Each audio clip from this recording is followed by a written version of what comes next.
Hey y'all, it's me.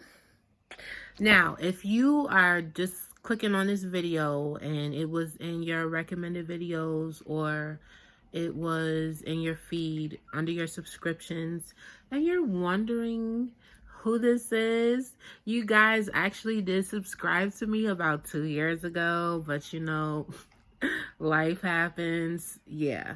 So I hadn't really been recording any videos. Obviously, if you clicked on the video, then you know that this video is going to be talking about why I quit my job as a flight attendant, what led up to it. It actually happened some time ago, but I am still getting questions from people regarding it. So I want to go ahead and address it really quick. And also just put the video out there for anybody who may be experiencing the same thing to let them know that, it's not just you.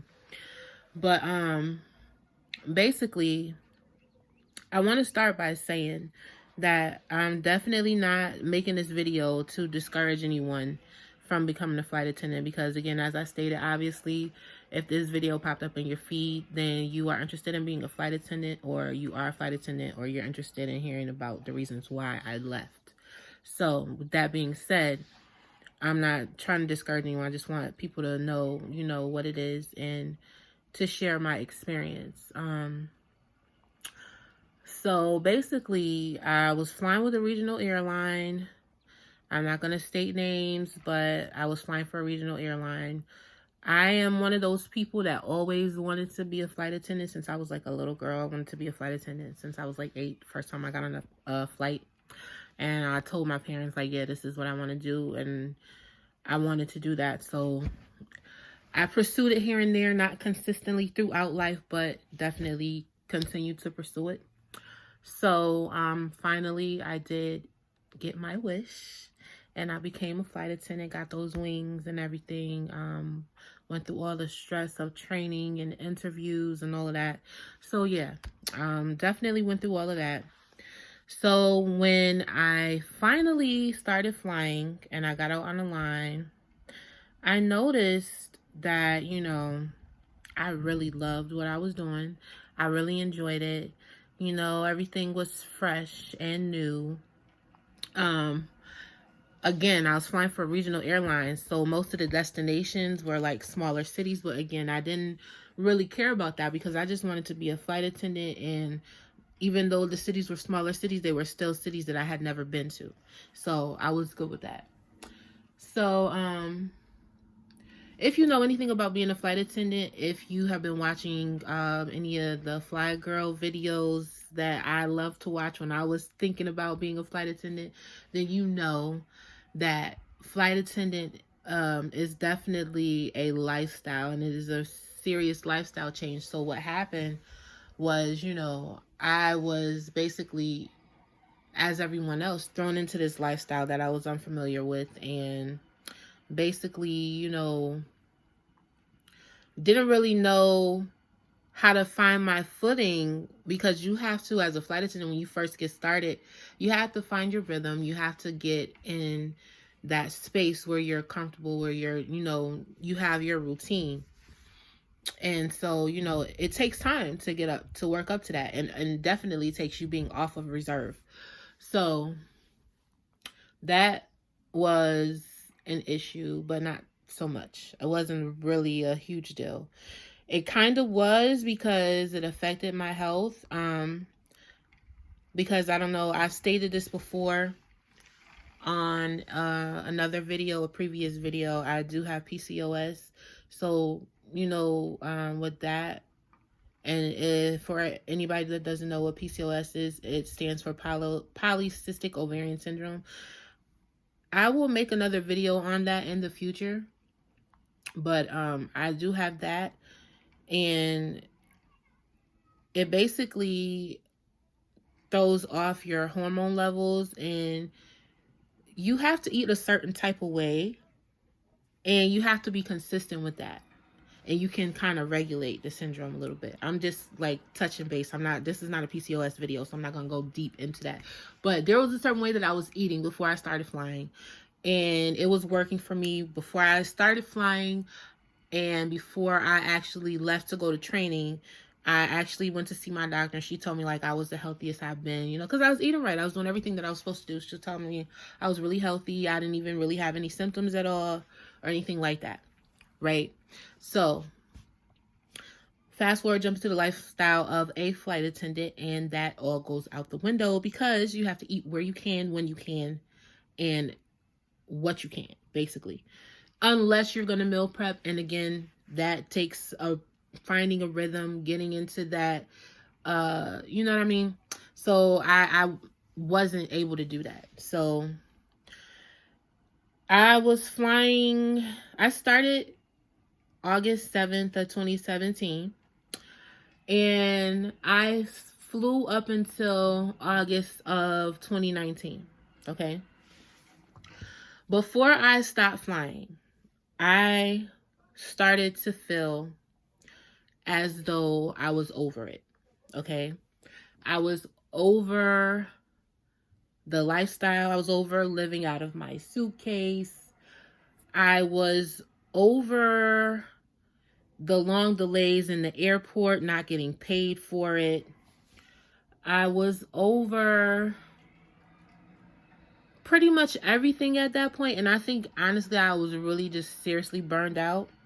I was over going to the same destination every time I got my line, because there was basically no other places for you to choose from. Because again, my seniority was cool. I was good because again, I was at a regional airline, so it wasn't an issue with my seniority. Just that, you know, the trips, they weren't really anything that you would want to bid for like that, like you be excited to bid about. It started to, like, even the whole bidding process is the process that I hated the most about being a flight attendant. I can't stand bidding. So like when I would bid and I'm like, oh, these trips suck, oh my gosh, what is up with these lines? Like, I started to feel like that. And then like after a while, my health really started to take a turn for the worse. I started to get really ill every time I had to go to work. I started to get really sick. My stomach was bothering me. I also do have IBS. Overshare, but yeah, I do. But yeah, my stomach would start bothering me every time I had to go to work. It went from me having butterflies, from being excited about going, to like actually like my stomach wrenching and like my guts wrenching, like because I had to go to work. It was just so much that went on. And then like again, as a flight attendant, you're gonna experience delays and things of that nature. So you're sitting at an airport for hours waiting for your aircraft to get maintenance or whatever. And in that time, you know, it's a lot of downtime. You're able to do a lot of things. But I know for us, for my airline, they didn't really want you to look unapproachable in the airport. So you couldn't have your earbuds in. You couldn't be sitting there with a laptop. You know what I mean? Like, you couldn't do stuff like that. So again, like, I have all this downtime and I have other things that I want to do besides being a flight attendant. So I'm like, okay, maybe I could use this time to kind of, you know, brainstorm a little bit and do this. No, I got reprimanded for doing that in an airport because I have my laptop out and I have my earbuds in. So like you can't do things like that. And then yeah, when you get to your hotel after you've flown all day or you've been sitting at the airport all day waiting for your aircraft to be maintenance, all you want to do is get out of your uniform, get in the shower, and hit the sheets. So, like, saying, like, oh, I can do when I get back to my hotel room, yes, you could do that, but it is not as easy as it sounds because sitting there all day like that takes a lot out of you. I don't know if you can understand that because it's not anything you can do but sit there and wait, if that makes sense. So I didn't have time to do things that I wanted to do for myself. I was getting ill.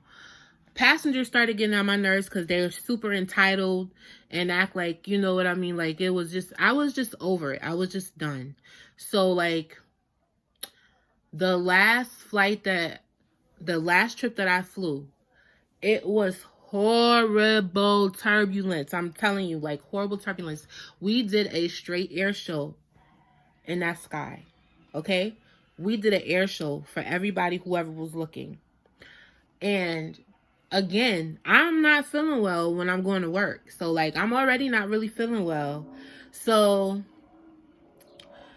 this air show we're doing, like, I'm like, oh my gosh, like it's to the point where I'm hanging on to the front part of the aircraft trying to keep myself from turning. Like it was just, and my stomach was in knots. Okay, my stomach was in knots, and I can laugh about this now, but at the time I was just like so done and over it.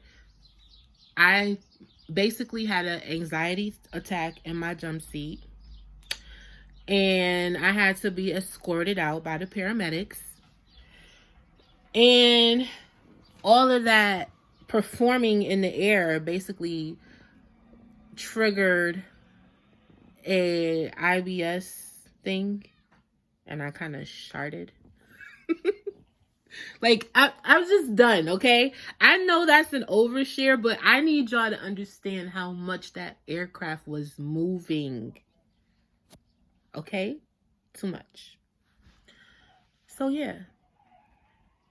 And I just started to feel like I was over it. I felt like it was more that I was supposed to be doing. It wasn't going the way I thought. Again, I was flying for a regional airline, and I just was done with it. I was like, you know what? I don't think I want to do this anymore. So what I did first is I kind of fell back a little bit, kind of took some time. I didn't really have a choice because I was sick. So I kind of took some time as I was sick and I was trying to get myself better. I'm like, there's no way I'm going to be able to get myself to optimal health while I'm living out of my suitcase constantly. Like, I'm not going to do it. I'm not going to be able to do it. I need to take it was just it was so many things, like, and I'm trying not to make this video stupid long, but it's hard not to because it was so much going on. Like I said, my health was deteriorating, the lifestyle was getting to me. I also was starting to battle with a mild case of depression that has carried over, you know what I mean?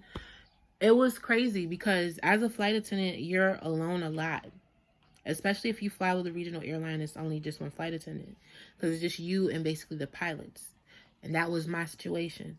So you're alone a lot. So when you're able to know that, okay, after this trip, I'm going to go home. I'm going to see my family and be around my family.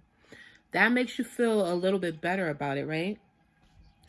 So it got to the point where every time that I was trying to get home to Atlanta, I was not able to get on the flight. I kept getting bumped. I couldn't get on. Flights were oversold. There were no seats. Like, I just couldn't get on the flight. And that was really, really getting to me. I think the last straw was the very last time I tried to get on the flight. And I tried to make it to my goddaughter's graduation. And there were no seats. I wasn't able to get on. And this old man that also was not able to get on the flight, I went to the counter and they basically told me, you know, it's full. We don't have any more seats. He was like, you can't get on the plane and you work for him? I wouldn't work for him no more. And granddaddy meant that, okay? Like, he was serious. And I was like, you know what, Gramps? You are so right. I don't think I want to work for them anymore. So, yeah. After that, I pretty much put in my resignation. I felt like I wanted to see how I would feel about working, going back to traditional 9-to-5 jobs and things like that. I'm gonna tell you, that's not my thing. I don't like punching clocks. I don't like sitting at a desk. That's why I was a flight attendant to begin with. I don't like any of that. It annoyed me tremendously and immensely to have to sit glued to that desk and just do that all day long. Because I actually did end up getting another job very quickly, very easily. because I did end up staying in the greater Philadelphia area and just got a job and just decided to try out, civilian life. Look like I sound like I'm in the military. No, like I just wanted to, just go back to regular life for a little bit and see like if I really missed it or if it actually, long story short, fast forward to today, coronavirus, all of that. Before coronavirus started, I was ready to get back in the air. I was ready to go get some wings from somebody, okay? Because I was over working 9 to 5. I didn't want to do that anymore. That's not my thing. I can't. It just feels like every time I'm sitting at that desk, it just feels like I'm supposed to be doing something so much more than this. And that's where I was at with it. Basically, I stopped being a flight attendant because there was a lot of adjustments that my situation, my health situation, and the lifestyle is not cohesive. And I couldn't find a way I couldn't find a rhythm to that in time before I started to just shut down and break down. My body was like, you know what? You gotta sit your ass down somewhere. You got to stop this shit. And I had to. So I did. So yeah, I wasn't able to do a lot of the things that I wanted to do. I wanted to start and launch my personal business that I've been wanting to launch for quite some time. I didn't never have the time to do anything regarding it. It just was so much, and then the lifestyle again was getting to me. Not being able to see my family, even though I supposedly, like, that's one of the perks of being a flight attendant. Wasn't able to do that. I was like, you know what? I am done. I'm over it. I had to go. So that's why I left. Being a flight attendant is not for the faint of heart. And I'm not going to say that I have a faint heart, because I absolutely have intentions to get another pair of wings from somewhere when this whole coronavirus thing blows over, however long that might take. I do have aspirations to be back in the sky at some point under different circumstances and with a different airline. Absolutely. Because I did love it that much, but getting to the point of burnout, I guess, is what took me over the edge with, my health and everything like that. Because for me, the way that my body is, like, when it's time for me to take a break, and let's be honest, we all need a break from everyday life, from work, from everything. Like, we need to take a break. We're not built to just keep going and going and going and going and going and going and going. We're not built like that. So we need to take a break. I needed to take a break. I never did that. So my body was like, I'm gonna make you take one. And that's what happened. So that is the reason why, or those are the reasons why I stopped flying. Those are the reasons why I felt necessary to, fall back and like try to take a break from that lifestyle, to kind of try to get myself together. And, I'm still in that space. There's so much happening now with Corona and everything like that. So it's just a lot going on. But since I've stopped flying, just basically, I was working up until they closed the company that I was working for down due to the coronavirus. But prior to that, I did kind of do a soft launch of my business that I wanted to get into. And so that's what I've been working on. I'm definitely going to be having more videos regarding that, because that's going to be my main focus. I stopped recording videos or stopped trying to upload videos a long time ago because YouTube was being stupid, and the hotels that I was staying in, the Wi-Fi was just dumb. It wasn't working. So I wasn't going to do that to y'all. Like, to myself. I'm not going to say to y'all because I left y'all hanging. I'm sorry. I apologize. I didn't mean to do that. But definitely, that was a lot of it. So that's why I wasn't recording any videos or anything. But I will be back. I will be recording more often. I'm kind of in the process of moving at the moment. So it is not going to be like within the next few days or anything like that. Or maybe it might be. I don't know. I might want to record the move. Hey, that's an idea. moving during Corona time. Let me know if y'all want to see that. Anyway, yeah. So I just wanted to come on and, you know, peek back in because I've been gone for a while. And, you know, just kind of explain what happened, why I stopped flying. Because a lot of people wanted to know that. A lot of people still ask me that from time to time and quite often. So I'll just be able to direct them to this video. And that's, you know, two birds with one stone. I get to tell people why I stopped flying. And also, you know, this is my way also of socializing because I've been bedridden and, you know, I've been in the house because it's lockdown, shutdown, or whatever. So this is my way of socializing with you guys, so to speak. So I'll definitely be doing a lot more of that once I get settled. Like I might even, like I said, I might even share the little move with y'all or whatever. We'll see how that goes. I'm gonna go ahead and end the video here. If you made it to the end, definitely thank you for listening. Thank you for watching. If you are new to my channel and you were interested in flight attendant content, this is probably going to be the last video that speaks of that subject. I just want to make you aware. Until the aviation economy opens back up and I start trying to get with another airline whenever they decide to do that. So, yeah. So definitely keep watching and stay tuned. I will have some good content for y'all. I've actually been brainstorming and thinking up a lot of good stuff that I could share with y'all. So I'm excited. I'm excited because I'm in a position now where I can do this on a more consistent basis the way that I want to. We basically all are. We're basically at a standstill right now. So, but anyway, thank you again for listening. Like I said, if you've been rocking with me for this long, I really appreciate you. I love y'all, and I will talk to y'all and see you in my next video.